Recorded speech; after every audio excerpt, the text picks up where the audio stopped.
Bapak Ibu saudara-saudariku yang terkasih dalam Kristus Yesus, kita bertemu lagi dalam sapaan Tuhan hari ini, Jumat tanggal 18 Desember tahun 2020. Namun sebelumnya, mari kita bersatu di dalam doa. Damai sejahtera Allah yang melampaui segala akal, itulah yang memelihara hati dan pikiranmu di dalam Kristus Yesus Tuhan kita. Amin. Saudara yang terkasih dalam Kristus Yesus, sapaan Tuhan buat kita hari ini terangkat dari kitab Evangelium Lukas pasal yang pertama ayat yang ke-15. Demikian firman-Nya. Sebab ia akan besar di hadapan Tuhan, dan ia tidak akan minum anggur atau minuman keras, dan ia akan penuh dengan Roh Kudus mulai dari rahim ibunya.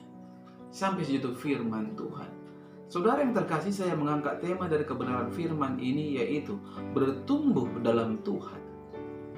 Saudara yang terkasih dalam Kristus Yesus, dalam kehidupan ini tidak dapat dipungkiri bahwa dunia tempat kita berpijak saat ini menyediakan begitu banyak fasilitas, mulai dari yang menjanjikan masa depan sampai yang menjanjikan ketenangan, kenikmatan dan kebahagiaan. Bahkan ada fasilitas penuh godaan, sehingga manusia tergoda untuk melampiaskan hawa nafsunya. Dalam kondisi seperti ini, memang tidak mudah untuk anak-anak Tuhan, saudara-saudara, mempertahankan hidup yang berkenan kepada Tuhan. Namun bukan berarti, walaupun begitu susah, bukan berarti kita tidak mampu mempertahankan kekudusan kita di hadapan Tuhan. Saudara-saudara yang terkasih dalam Kristus Yesus, kebenaran ini, kebenaran firman Tuhan ini merupakan suatu pengajaran buat kita. Bagaimana kita menjadi orang yang mampu bertahan di dalam kebenaran. Saudara yang terkasih dalam Kristus Yesus, tidak jarang ada orang yang usianya tinggi masih memiliki sikap dan pola pikir kekanak-kanakan.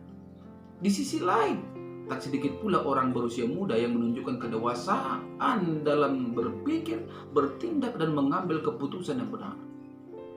Hal ini terjadi tidak lain dikarenakan ada yang terpengaruh akan godaan-godaan dunia, dan ada yang tidak terpengaruh.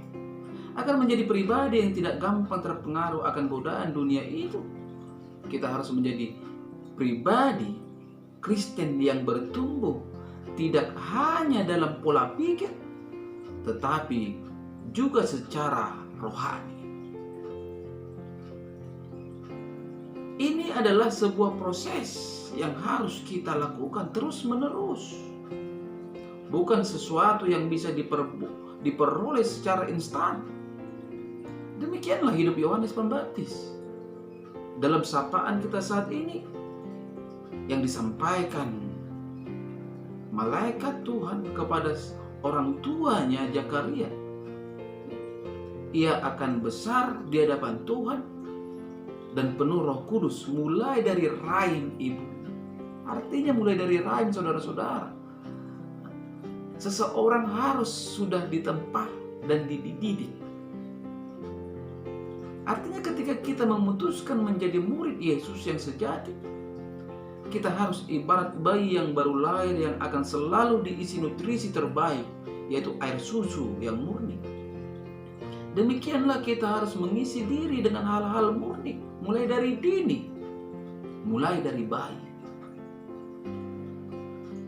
Saudara yang terkasih dalam Kristus Yesus, mulai dari dini kita harus belajar firman Tuhan, selalu berdoa takut akan Allah dan berpegang pada perintah-perintahnya dan percaya kepada Tuhan dalam segala hal. Belajar taat, berserah, dan melakukan hal yang benar meskipun itu sulit. Saudara yang terkasih dalam Kristus Yesus, belajar tanpa henti seumur hidup kita dalam kebenaran adalah hal yang membuat kita semakin dilengkapi dan disempurnakan di dalam Tuhan. Dengan demikianlah kita akan memperoleh bertumbuh di dalam karakter, bertumbuh dalam kebiasaan yang baik, bertumbuh dalam kasih, bertumbuh juga dalam cara berpikir.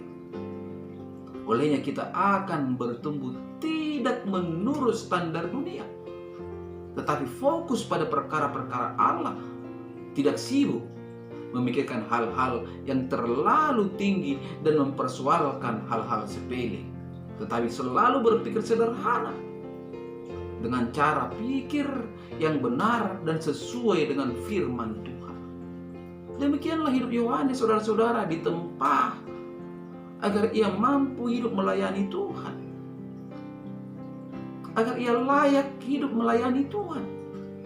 Karena orang yang masih hidup menurut standar dunia, sehingga tidak mau menjauhkan diri dari keinginan-keinginan dunia, mereka tidaklah pribadi yang layak untuk melayani Tuhan dan untuk menjadi mitra kerja Tuhan Yesus. Saudara yang terkasih dalam Kristus Yesus, pertanyaannya, apakah kita sudah mendapatkan atau menempatkan diri kita sebagaimana Yohanes Pembaptis menempatkan dirinya, yang hidup dalam kesederhanaan dan jauh dari keinginan-keinginan dunia? Saudara yang terkasih, mari melalui sapaan ini, jangan biarkan dunia ini membentuk hidup kita, tetapi biarkan Tuhan yang membentuk kita menjadi seorang Kristen yang dewasa. Dengan kedewasaan rohani, kita bukan hanya semakin kuat dan setia, melainkan juga dapat membantu orang lain mengenal Tuhan dan bertumbuh di dalamnya sehingga mereka mendapatkan kerajaan surga. Amin. Kita bersatu dalam doa. Terima kasih Bapa di surga untuk kebenaran dari firman-Mu yang telah berkumandang melalui media YouTube ini di pagi hari ini, yang mengajak kami Tuhan untuk bertumbuh di hadapan Tuhan, sehingga kami tidak hidup seturut standar dunia, tetapi kami hidup bertumbuh berkembang sesuai standar dengan Roh Kudus. Bapa, mari Engkau meterangkan kebenaran firman-Mu ini melekat di dalam kehidupan kami, terkhusus para pendengar dimanapun mereka berada, sehingga mereka mampu bertumbuh berkembang sesuai dengan kehendak Tuhan. Tuhan Yesus, di pagi hari ini mari Engkau berikan kesehatan kepada para pendengar ketika mereka sakit. Engkau berikan kekuatan ketika mereka lemah. Engkau berikan jalan keluar ketika mereka berhadapan dengan persoalan dan permasalahan. Hanya kepadamu hamba mengadu dan memohon. Pada kesempatan ini juga Tuhan, hamba tetap berdoa untuk setiap jemaat yang telah Engkau percayakan kepada hamba-Mu. Izinkan Tuhan keluarga mereka terberkati, usaha dan pekerjaan mereka juga terberkati. Hamba juga Tuhan tidak bosan-bosannya berdoa terhadap saudara-saudari yang jauh dimanapun mereka berada. Terkhusus itu aku Tuhan yang sakit, Mama Ella, Mama Elga, Mama Rom. Engkau berikan Tuhan kuasa kesembuhan bagi mereka, sehingga melalui pribadi mereka nama Tuhan semakin dipermuliakan. Begitu juga Tuhan Yesus untuk istriku dan anak-anakku yang kukasihi dan kusayangi yang ada tinggal di Batam. Mari balut bungkus mereka dengan kuat dan kasih, sehingga mereka Tuhan selalu antusias hidup hanya untuk memuji dan mempermuliakan nama Tuhan. Bapa di surga, inilah doa hamba-Mu di pagi hari ini, yang hamba-Mu percayakan di dalam nama Kristus Yesus Juru Selamat kami yang hidup. Amin. Salam sehat, salam buat kita semua.